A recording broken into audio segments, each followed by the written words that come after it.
जिल्हा नियोजनची निधी असेल, पक्षाची कुठलीही सरकारची निधी असेल, ही फक्त महायुतीच्याच कार्यकर्त्यांना भेटेल, बाकी कोणालाही भेटणार नाही। जिथे जिथे उबाटा किंवा महाविकास आघाडीचे सरपंच असतील, पदाधिकारी असतील, ती त्या गावामध्ये एकही रुपयाची निधी देणार नाही।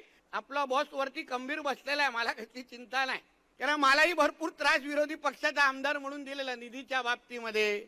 आता अनुभव टप्प्याटप्प्याने होईल, थोडं हळद निघून दे पालकमंत्र्याची, कळेल काय असतं ते।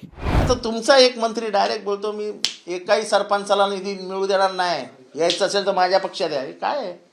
नाही पटत तुमचा नाम आमचा राजकीय दृष्ट्या, आम्ही लढतो आहोत, लोक आम्हाला निवडून देतात।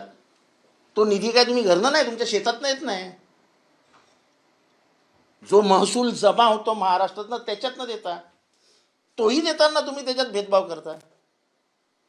खरं तर मुख्यमंत्र्यांचं नाव घेतलंय की मेरा बॉस बहुत मजबूत है, त्या बॉसला मी विचारतो, अरे बॉस तुमचा स्वभाव तर असा नाही आहे, तुम्ही तर मदत करता। मी अनुभव घेतला, देवेंद्र फडणवीस मदत करतात हा मी अनुभव घेतला।